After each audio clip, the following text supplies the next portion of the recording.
Bonsoir amis d'Ivoire-TV.net, comme toujours je suis ravie de vous revoir. Et bien aujourd'hui, toujours dans le cadre de votre émission favorite, mon émission Yes Stage Show, une émission de la diaspora pour parler non seulement de la culture, la musique, mais aussi des problèmes de la diaspora africaine. Je reçois aujourd'hui une très grande dame, très active sur le plan politique ici aux États-Unis d'Amérique. C'est une Africaine, elle est avec nous, elle soutient le droit de la femme et aujourd'hui, elle est notre invitée. Il s'agit donc de Madoussou Condé qui est avec nous. Bonsoir madame. Bonsoir ma soeur, comment ça va? Très bien, et vous? Ça va bien. Alors tout à l'heure, je parlais un peu de vous, on aimerait bien savoir qui est cette grande dame. Je vous remercie de m'avoir donné cette opportunité d'abord, premièrement, et je remercie cette télévision, franchement.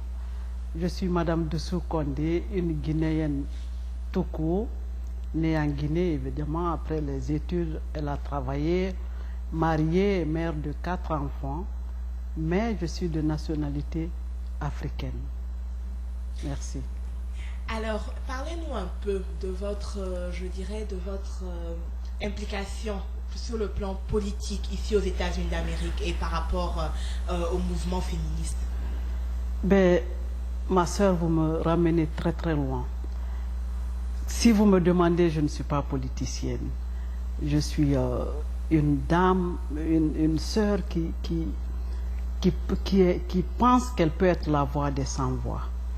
Je me suis impliquée en politique en 1985 en République de Guinée. Et vous le savez bien, avec l'arrivée du pouvoir militaire, ma communauté était ciblée, la communauté mandingue. Et cela a suivi l'arrestation de beaucoup d'officiers malinqués exécutés sans procès. Le président de l'époque, Feu Lansana Conté, le général Lansana Conté, je ne sais pas si c'est une maladresse, je ne sais pas, a dit que ce qui s'est fait, c'est très bien, qu'ils ont très bien fait. Et ça m'a profondément bouleversée. Et la seule manière de m'impliquer, c'était d'être politicienne. Heureusement, il y a eu le professeur Alpha Condé qui est venu créer son parti, qui est venu avec son parti. J'ai vu à lui quelqu'un avec lequel je pourrais militer pour au moins créer la justice. C'est comme ça Madame Doussou Condé est devenue politicienne. Donc ça date vraiment de très loin. Mais dites-nous un peu, vous vivez aux États-Unis d'Amérique, on vous voit très souvent au sein de, je dirais, toutes les communautés. Vous êtes avec les Ivoiriens, vous êtes avec les Maliens, vous êtes avec les Sénégalais, vous êtes avec les femmes en général. Quel est le rôle que vous jouez donc dans la communauté africaine ici aux États-Unis? Comme je viens de vous le dire, mon parti, le RPG, le Rassemblement du Peuple de Guinée, quand je suis sorti en exil, parce que c'était un choix à l'époque, arrivé ici avec des collègues, des amis, nous avions essayé d'implanter ce parti. C'est une histoire très longue. Et finalement, j'ai été éduquée dans une structure révolutionnaire. Ça, c'était au temps du feu président Ahmed Sékou Touré, ma jeunesse. Nous ne savons pas que tel est malien, tel est sénégalais, ivoirien, c'était l'Afrique, l'unité africaine. Mon éducation, c'est ce qu'on nous a inculqué. Alors, quand je suis arrivée dans ce pays, beaucoup de gens étaient étonnés. Vous le savez bien, c'est un pays très compliqué pour se donner le temps de faire de la politique. Et heureusement, ma génération, mes amis sont venus avec moi, plein de femmes qui m'ont compris. Ça n'a pas été facile. Et avec le RPG, le RDR et tous ces partis politiques, nous avions les mêmes mentalités, nous avions le même combat, c'est-à-dire rétablir la justice. Tu sais, après tout pouvoir paisible, comme l'a été le pouvoir de Feu président Houphouët-Boigny, que Dieu lui donne le paradis, Feu président Ahmed Sékou Touré, Modibo Keïta, ces générations-là nous ont éduqués. Alors, je me suis retrouvée avec ces gens-là. C'était l'Afrique. Notre goal, notre ambition, c'était le combat de la femme africaine, qui a toujours été au devant des pouvoirs africains, avec Feu Houphouët-Boigny, Sékou Touré et autres. Alors ça a été très facile au niveau des femmes. Nous avions trouvé que la voix des femmes devrait être entendue dans un pays aussi plein d'opportunités comme les États-Unis. C'est comme ça que les choses sont arrivées. Et aujourd'hui, le RDR surtout m'a amené à un niveau très très loin. Il faut le reconnaître. Ils m'ont encouragé, ils m'ont aidé, ils m'ont toujours accueilli à bras ouverts. Ça m'a incité. Et finalement, avec l'abus que les femmes ont suivi en Afrique, que ce soit en Guinée, que ce soit en Côte d'Ivoire, on s'est dit, bon, il faut créer quelque chose de spécifique. Justice et paix pour les femmes africaines. Merci. Justice et paix pour les femmes africaines. Donc, c'est vrai, vous êtes donc très active à ce niveau-là. Mais parlez-nous un peu de votre perception du droit de la femme. Qu'est-ce que vous pensez du droit de la femme? Ben, je suis complètement désespérée. Les récents régimes africains m'ont beaucoup déçu. Vous avez vu que les femmes ont été victimes. Nous sommes triplement victimes. Parce que chaque fois qu'une femme tombe, c'est une mère de famille. Et si c'est le mari, nous perdons nos maris, comme je vous l'ai dit la fois passée, nos enfants et nos frères, nous sommes victimes. Et les femmes n'ont pas été écoutées les 24 dernières années, les 10 dernières années en Afrique. Elles n'avaient droit à rien. Mais nous avions continué de nous battre. Mais quand tu as vu l'exemple d'une Harriet Diabati, dont l'enfant a été bastonné par le régime, ça ne l'a rien dit, elle a choisi son pays. Quand tu vois une Fatou Bangoura en Guinée, qui a choisi la vérité, ça t'incite à croire que la voix de la femme sera entendue. Évidemment, il faut que les femmes viennent ensemble parce que nous pouvons quelque chose. Je crois à cela. Vous savez, ce groupe Justice et Paix ne date pas de très longtemps, mais remarquez l'engouement et la force de la dernière marche pour les femmes de la Côte d'Ivoire, pour les femmes victimes de la Côte d'Ivoire, le 21. Toutes les femmes africaines se sont levées comme une seule personne pour défendre le droit des femmes africaines. À partir de cela, nous avions compris que c'est possible et nous avions bon espoir pour ce combat. Merci. Nous allons donc prendre une pause et nous reviendrons. Dans l'affaire DSK, mystère depuis 4 jours. C'est au 4e étage de cet immeuble du Bronx que la femme de ménage habiterait avec sa fille dans un petit 3 pièces. Elle s'appelle Nafissatou Diallo, elle est âgée de 32 ans, elle est originaire de Guinée. Quoi d'autre? Rien, ou presque. Dans le quartier, ses voisins témoignent, ils décrivent une jeune femme discrète et travailleuse. Elle est gentille, très jolie, c'est quelqu'un de très bien. Chaque fois que je la voyais avec sa fille, on se salue. Mais c'est une fille très bien, elle est gentille. Depuis samedi, la femme de chambre serait sous protection policière dans un lieu tenu secret. Aucune photo d'elle n'a filtré. Seul cliché, celui-ci, à la sortie du commissariat de Harlem. Depuis hier, les langues se délient. Des proches de Nafissatou Diallo se confient aux médias, comme cet homme qui se présente comme son frère. Problème, quand il parle d'elle, il dit « cette femme » plutôt que « ma sœur », et il la décrit comme une bonne cliente de son restaurant. La veille, il s'était exprimé à visage couvert. Il disait vouloir préserver l'anonymat de la victime. Ce restaurateur d'origine guinéenne racontait alors qu'il avait été la première personne que la femme de chambre aurait appelée après sa sortie de l'hôtel. 4 jours après l'agression, la séquestration et la tentative de viol présumé au Sofitel de Times Square, une confusion totale entoure cette victime sans visage et ses proches. Un flou qui alimente les théories du complot qui continuent de circuler sur ce qui s'est réellement passé dans cette chambre d'hôtel. Dans cette affaire où l'adjectif « présumé » doit être utilisé pour tout un chacun, on est sûr de quelque chose, l'identité de l'avocat de Nafissatou Diallo qui tente de dissiper le mystère. Elle a fait ce qu'on lui a demandé de faire. Elle a pensé qu'il était de sa responsabilité de dire la vérité, même si les conséquences sont dures à vivre pour elle.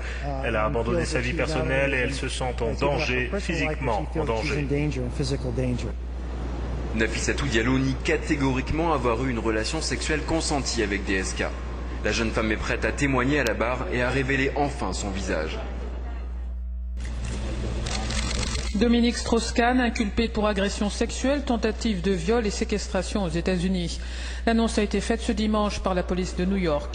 L'avocat du directeur général du Fonds monétaire international a affirmé auparavant que Strauss-Kahn plaidait non coupable. La victime présumée est une femme de ménage d'un hôtel où l'ancien ministre français des Finances était descendu. Un hôtel où il aurait abandonné son téléphone portable et ses effets personnels d'après des sources policières. Dominique Strauss-Kahn a été ensuite débarqué hier soir d'un vol Air France à destination de Paris. Cette affaire suscite beaucoup d'interrogations, à commencer par le fait qu'elle tombe à moins d'un an des élections présidentielles, Dominique Strauss-Kahn étant le favori d'après les derniers sondages. Il avait récemment été mis en garde sur son train de vie, après avoir été épinglé pour avoir conduit une voiture de luxe lors de sa dernière visite à Paris. En 2008, le Fonds monétaire international avait commandé une enquête sur son directeur à la suite d'une relation extra-conjugale de Strauss-Kahn. L'enquête avait blanchi l'ancien ministre socialiste dont la candidature au FMI avait été soutenue par le président français Nicolas Sarkozy en 2007. Nous venons donc de visualiser des images de ce qui bat de son plein en ce moment à New York, un grand scandale, l'affaire Dominique Strauss-Kahn et la jeune Guinéenne Diallo Nafissatou. Alors, vous avez vu avec nous les images, vous avez lu auparavant tout ce qui s'est passé. Quelle analyse faites-vous de cette situation? Ma sœur, je suis foudroyée en tant qu'Africaine, humiliée en tant que Guinéenne. Je suis responsable de mes propos.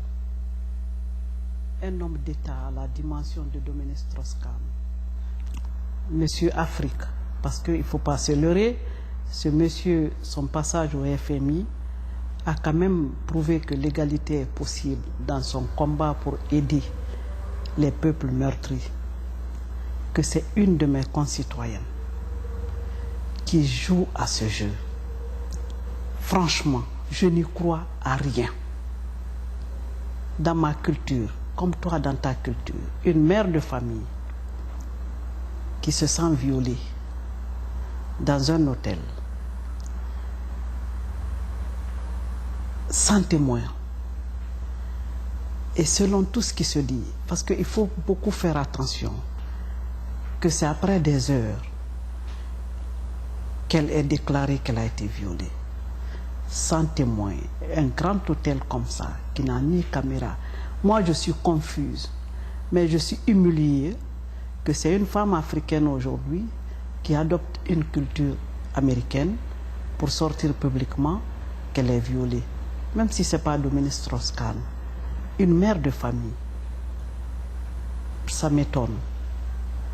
Mais je l'ai dit dans ma chair que je compatis à l'humiliation de Mme Anne Sinclair. C'est elle qui m'intéresse beaucoup dans cette affaire-là. C'est pour elle que je suis très très malheureuse. Mais je suis désolée aussi que chaque fois que le nom de mon pays, depuis que je suis dans ce pays, chaque fois qu'on entend parler de la Guinée, c'est l'humiliation et la tristesse. Vous savez qu'il y a eu tellement de successions d'histoires qui n'ont rapporté rien à la Guinée que l'humiliation et la tristesse et la désolation. Mais celle-là, c'est une dernière. Je ne comprends pas, ma sœur, je ne comprends pas.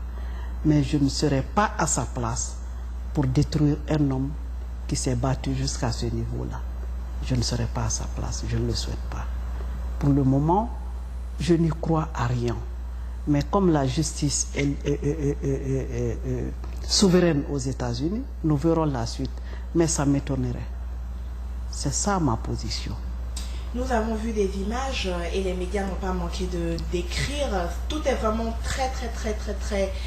Il y a beaucoup de confusion dans les propos, mais je demanderai votre avis bien sûr. Pensez-vous que Nafissatou Diallo serait-ce une victime ou aurait-elle joué, je dirais, un rôle dans cette histoire? Ou serait peut-être la manipulation encore des hommes politiques? Oui, moi je pense que Nafissatou n'a pas ce standing de vie, elle n'a pas cette dimension d'une femme que les politiciens peuvent utiliser. Mais je crois qu'elle est manipulée par son propre entourage. Quelque chose, je vais t'expliquer exactement le scénario que moi j'y crois, que je pense. Parce que je me suis en train de me poser la question, est-ce que les travailleurs de l'hôtel savaient que cet homme venait à l'hôtel? Ils le savaient parce que dans tout grand hôtel ici aux États-Unis d'Amérique, quand il y a des hommes, je dirais des hommes célèbres ou des hommes politiques qui sont là, le personnel est avisé. Donc ce sont des choses qui ne sont pas ignorées par les employés. Bon, ben, si c'est ce cas que je ne savais pas, je vous remercie quand même de m'avoir donné cette information. Cette dame, elle fréquente un milieu qui n'est pas sain.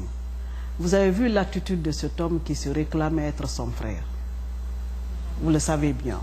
Et le lendemain, qui change, qui dit que c'est une amie. Est-ce pas un copain? Parce que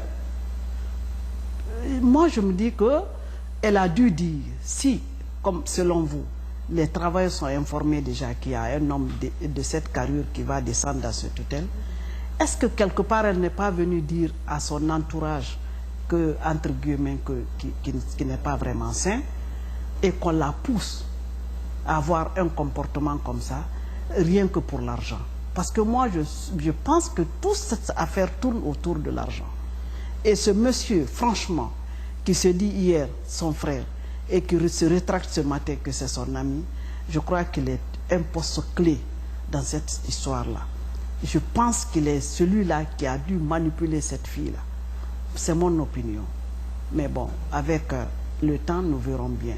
Parce que dans ma culture, ce n'est pas aisé de voir une femme, surtout elle est peule. Il ne faut pas se leurrer, ces gens-là. La femme peule n'est pas prête à faire des trucs comme ça délibérément. Mais puisque cette justice a les moyens d'investiguer mieux que toi et moi, vous ne seriez pas surprise de savoir qu'il y a eu manipulation à travers le milieu même qu'elle fréquente. Parce que j'ai lu beaucoup de choses sur ce Blackie-là, qui se dit son frère, et ce matin qui dit que c'est son ami. Il semblerait que c'est quelqu'un qui est habitué à la manipulation. Elle a été manipulée. Peut-être elle a fait le jeu des politiciens dans sa manipulation, qui ne cherchait qu'à dire quelque part, va faire ce jeu, ou bien, ah c'est très bien, c'est une bonne affaire. Qu'elle dise par exemple, c'est moi qui s'occupe de sa chambre. Qu'on lui fasse croire que c'est possible qu'elle s'enrichisse avec eux, bien sûr. C'est mon opinion. C'est une manipulation. Mais je pense qu'elle ne savait pas que ça allait avoir une telle envergure, qu'elle avait affaire à un homme, l'un des plus célèbres de la planète. Je doute de cela. Mais elle a été manipulée. J'y crois aussi à la manipulation. Parce qu'il y a eu trop de versions contradictoires. Ma soeur, après mon ami, est-ce que ce n'est pas un petit copain? Et si c'est un petit copain, la suite nous verrons. Nous sommes encore dans le flou, il y a beaucoup de confusion dans toute cette histoire, mais la communauté, vous qui êtes au sein de la communauté guinéenne, quelle est donc la position aujourd'hui de cette communauté-là par rapport à ce problème?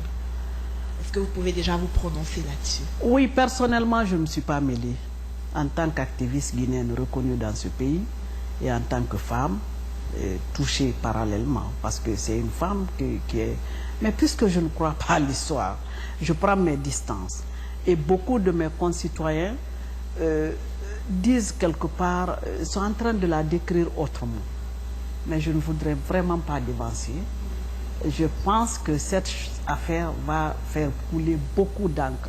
Parce que même nos radios, nos petites radios communautaires, là, il y a une contradiction. Il y a plus de gens qui sont choqués, humiliés par rapport à ceux qui la soutiennent. Et dans notre coutume, c'est pas aisé, ma soeur, de sortir pour dire que oui, ma soeur est violée. C'est pas une petite fille, c'est pas une jeune fille, c'est une mère de... Il y a trop de contradictions. D'autres disent qu'elle a 2 enfants, qu'elle a divorcé 2 fois. Et définitivement, moi, je connais beaucoup de femmes africaines, guinéennes ici, mais je ne la connais pas. Je ne l'ai jamais connue. Pourquoi? Pourquoi? Parce que c'est une communauté très, très organisée. La communauté du Fouta est bien organisée dans ce pays. Et la communauté guinéenne aussi. Mais personne ne la connaît. Même le président de la communauté ne la connaît pas. C'est bizarre quand même. Moi, ma soeur, je suis profondément touchée et malheureuse pour la famille de Dominique Strauss-Kahn. Surtout sa femme. Je suis profondément touchée. Parce que ce qui se passe, tu ne peux pas expliquer. Mais je n'y crois pas. Je n'y crois pas. La justice n'a qu'à faire son travail. D'accord, donc je crois que le dernier mot vous revient. Si vous avez donc un message à lancer à tous ceux qui nous regardent par rapport aux problèmes des Africains ici de la diaspora et sur les comportements que nous devrons, je dirais, à l'avenir adopter, eh bien, le dernier mot vous revient. Ben, ma sœur, je vous remercie. Je lance ce message aux femmes surtout. Parce que la femme est au centre de la famille. C'est elle qui est le miroir de la famille. Moi, je conseille à la diaspora l'unité. Vous avez vu le combat pour ces deux pays récemment, la Guinée et la Côte d'Ivoire. C'est l'unité qui nous a sauvés. C'est l'unité qui a rendu possible ce qui vient de se passer. Et surtout le respect personnel que j'ai pour ces deux leaders. Des gens qui ont souffert dans leur chair, des gens qui nous ont fait croire que c'est possible tout ce qui vient d'arriver. Mais au même moment, l'unité, parce que une fois que le président est élu, je m'adresse aux politiciens, ils ne sont plus les leaders de leur parti. Ils deviennent ipso facto les présidents de tout le pays. Mon message aux gens du RDR, aux gens du RPG, M. Alassane Dramane Ouattara est devenu à partir de l'instant le président de tous les Ivoiriens. À nous de nous battre ensemble par notre comportement, la réconciliation, parce que elle est le nœud de la réussite. La même chose en Guinée. Les Africains, les Guinéens, nous devrions nous réconcilier, nous pardonner, parce que Dieu pardonne. Pourquoi nous n'allons pas pardonner? Nous ne pouvons pas être divisés. Nous ne pouvons pas nous narguer la poitrine que nous sommes ceux-là qui ont fait. Grâce à nous, il y a ça. Tous les Ivoiriens, ceux qui sont morts de tous les deux camps, en Guinée, de tous les deux camps, ils sont des Africains, ils sont des Guinéens, ils sont des Ivoiriens. C'est nos frères. C'est nos frères. Alors, nous, la diaspora, qui nous impliquons dans ces combats-là, parce que je leur tire chapeau. Tout ce qui se passe à l'intérieur de la Guinée, ce que nous faisons de la Côte d'Ivoire, ce que la diaspora ivoirienne et guinéenne ont pu faire aux États-Unis ici, ils sont à saluer. Mais sans l'unité, sans le dialogue, sans le support, rien ne se fera. Quand, par exemple, par rapport au problème de Dominique Strauss-Kahn, je lance un message aux femmes africaines. Essayons de garder nos coutumes africaines. Pas qu'on vienne imiter les Américains ici. Nous sommes dans leur pays, nous vivons de cette opportunité. Mais si nous laissons nos coutumes pour envier à leurs coutumes, c'est pas bon. Pas du tout bon.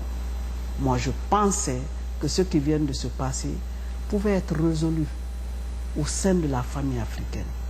Mais puisque nous imitons, nous commençons à imiter le système américain, voilà où l'Afrique se retrouve aujourd'hui humiliée. La Guinée, franchement, la Guinée est humiliée. Moi, quelle victoire, quel honneur on a avec une histoire comme ça, la rocambolesque. C'est une honte pour moi. Moi, je suis profondément touchée. Mais mon message, c'est l'unité, ma soeur. Nous sommes les mêmes. Éduquons nos enfants. Éduquons-nous. Respectons nos ménages. C'est très, très important. Évitons les milieux bizarres. Parce que quand tu quittes ton milieu, tu vas affronter le milieu de l'autre, tu risques de prendre son comportement. Et finalement, c'est la honte. Moi, dans ce problème Dominique Strauss-Kahn, je vais persister et signer. C'est une honte pour l'Afrique, une honte pour la Guinée aujourd'hui. Donc, essayons de préserver nos coutumes. Regardez un peu les Espagnols. Ils sont aux États-Unis ici, mais leur culture est primordiale. Les Haïtiens, leur culture est primordiale. Pourquoi pas nous? Pourquoi nous, on va imiter les autres? Quand nous sommes tous venus ici, presque après 25-30 ans. Donc, franchement, mon message, c'est l'unité. Mon message, c'est la compréhension. Mon message, c'est aider les autres au pays pour leur faire comprendre qu'on doit se dépasser de la haine. C'est la politique qui a créé cette haine-là. Entre nous, nous sommes des frères et des sœurs. Et cette politique, nous devrons l'utiliser pour nous réconcilier. Qu'on envoie des milliards en Côte d'Ivoire et en Guinée. Si nous ne sommes pas réconciliés, rien n'est possible. Alors j'appelle à la réconciliation. Merci. Merci Madame Doussou Condé. Eh bien, chers amis d'IvoireTV.net, nous étions avec cette grande dame au grand cœur qui ne fait que se battre pour la paix, la justice et l'union en Afrique et pour la diaspora. Cette dame qui est la voix des sans-voix et qui continuera son combat de telle sorte qu'un jour l'Afrique soit reconnue pour sa valeur et sa richesse. C'était donc Estelle Yesso dans le cadre de Yestel Show. Nous sommes là toujours pour prôner la culture africaine, discuter des problèmes de la diaspora. À vous revoir. Jeune femme victime présumée dans l'affaire DSK, mystère depuis 4 jours. C'est au 4e étage de cet immeuble du Bronx que la femme de ménage habiterait avec sa fille dans un petit 3 pièces. Elle s'appelle Nafissatou Diallo, elle est âgée de 32 ans, elle est originaire de Guinée. Quoi d'autre? Rien, ou presque. Dans le quartier, ses voisins témoignent, ils décrivent une jeune femme discrète et travailleuse. Elle est gentille, très jolie, c'est quelqu'un de très bien. Chaque fois je la voyais avec sa fille, on s'est sali. Mais c'est une fille très bien, elle est gentille. Depuis samedi, la femme de chambre serait sous protection policière dans un lieu tenu secret. Aucune photo d'elle n'a filtré. Seul cliché, celui-ci, à la sortie du commissariat de Harlem. Depuis hier, les langues se délient. Des proches de Nafissatou Diallo se confient aux médias, comme cet homme qui se présente comme son frère. Problème, quand il parle d'elle, il dit « cette femme » plutôt que « ma sœur », et il la décrit comme une bonne cliente de son restaurant. La veille, il s'était exprimé à visage couvert. Il disait vouloir préserver l'anonymat de la victime. Ce restaurateur d'origine guinéenne racontait alors qu'il avait été la première personne que la femme de chambre aurait appelée après sa sortie de l'hôtel. 4 jours après l'agression, la séquestration et la tentative de viol présumée au Sofitel de Times Square, une confusion totale entoure cette victime sans visage et ses proches. Un flou qui alimente les théories du complot qui continuent de circuler sur ce qui s'est réellement passé dans cette chambre d'hôtel. Dans cette affaire où l'adjectif « présumé » doit être utilisé pour tout un chacun, on est sûr de quelque chose, l'identité de l'avocat de Nafissatou Diallo qui tente de dissiper le mystère. Elle a fait ce qu'on lui a demandé de faire. Elle a pensé qu'il était de sa responsabilité de dire la vérité, même si les conséquences sont dures à vivre pour elle. Elle a abandonné sa vie personnelle et elle se sent en danger, physiquement en danger. Nafissatou Diallo nie catégoriquement avoir eu une relation sexuelle consentie avec DSK. La jeune femme est prête à témoigner à la barre et à révéler enfin son visage. Dominique Strauss-Kahn, inculpé pour agression sexuelle, tentative de viol et séquestration aux États-Unis. L'annonce a été faite ce dimanche par la police de New York. L'avocat du directeur général du Fonds monétaire international a affirmé auparavant que Strauss-Kahn plaidait non coupable. La victime présumée est une femme de ménage d'un hôtel où l'ancien ministre français des Finances était descendu. Un hôtel où il aurait abandonné